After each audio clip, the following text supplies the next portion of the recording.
The OnePlus 11 is a compelling premium option considering its comparatively low $700 starting price. It's less expensive than the Google Pixel 7 Pro and Samsung Galaxy S23 Plus with a similar screen size and performance. It also has outstanding battery life and fast charging. The rear camera quality is on par with the pricier competitors, and its performance is excellent. The OnePlus 11 runs on Qualcomm's Snapdragon 8 Gen 2 processor and delivers the smooth experience we expect in a premium phone. It's technically not the most powerful processor in a 2023 Android. Samsung's Galaxy S23 phones run on an optimized version of the processor that is slightly faster. Although the Galaxy S23 Plus scored higher in both Geekbench 6 and 3D Mark benchmarking apps than the OnePlus 11, you can't really notice the difference unless you are opening apps on the two phones while they're side by side.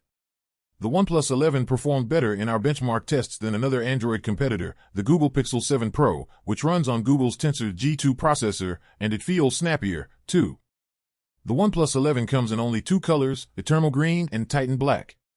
The green model, which we tested, has clear glass and polished metal from top to bottom, while the black model has a slightly rough matte texture on the back, which gives it a more unique characteristic reminiscent of OnePlus sandstone material used in the company's first model. The phone's rear camera module looks bulky, but it's the only element that gives the OnePlus 11 an identity, and it lets you know it's a Hasselblad camera. The screen edges are curved, which is supposed to make the black borders on the left and right sides of the display appear slimmer.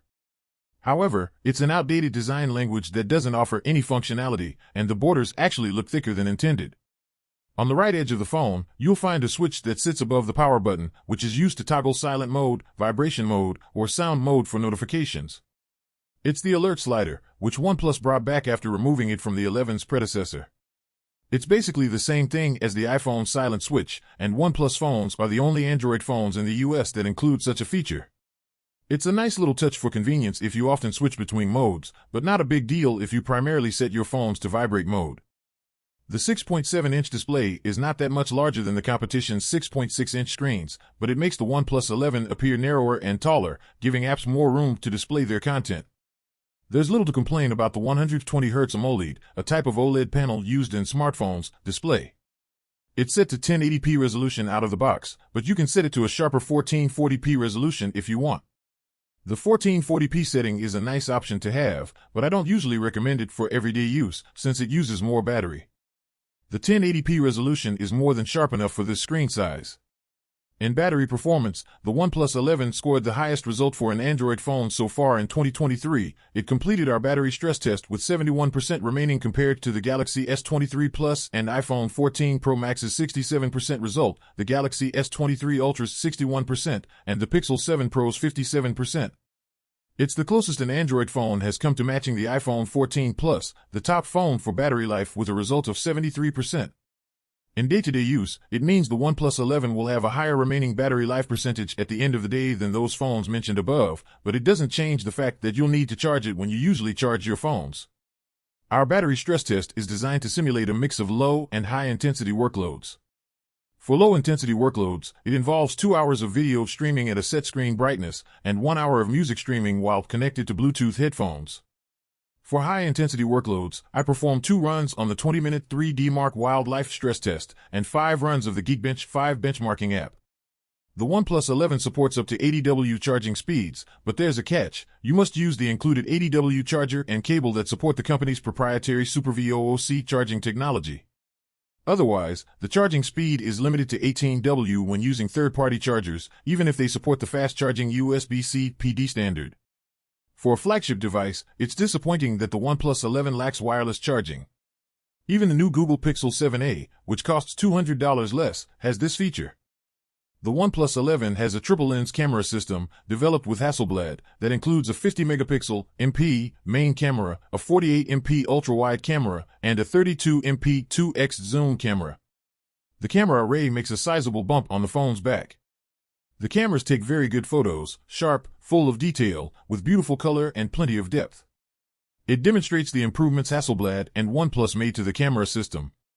It's not perfect, as it tries a little too hard to produce bright photos, which results in some overexposure and loss of detail with brighter objects and subjects. It can also try too hard to deliver a sharp photo, as some details can appear so sharp they look pixelated, like grass and very distant objects. Still, I wouldn't be disappointed if I brought the OnePlus 11 with me on a vacation or adventure, like I was with the OnePlus 9 Pro and OnePlus 10 Pro. The OnePlus 11 zoom lens has a 2x magnification, while competitors can achieve 3x or more.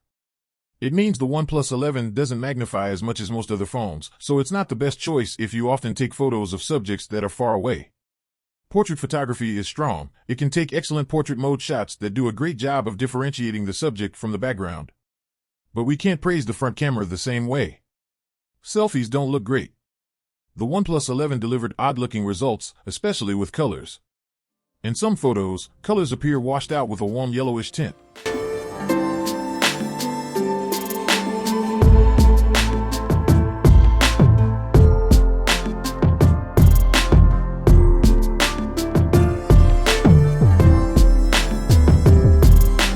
We recommend the OnePlus 11 for its strong performance, stellar battery life, and great camera system.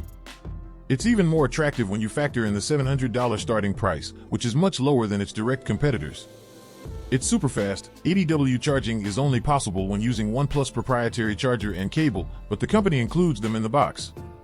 While taste is subjective, we find the design uninspiring and the curved screen edges outdated. What may be more concerning to prospective buyers are the poor quality selfie camera and the lack of wireless charging. These aren't deal breakers for what is a great phone overall, but you should take note. What do you think? Tell us down in the comments section. Remember to subscribe and activate the notifications bell. Thank you for watching.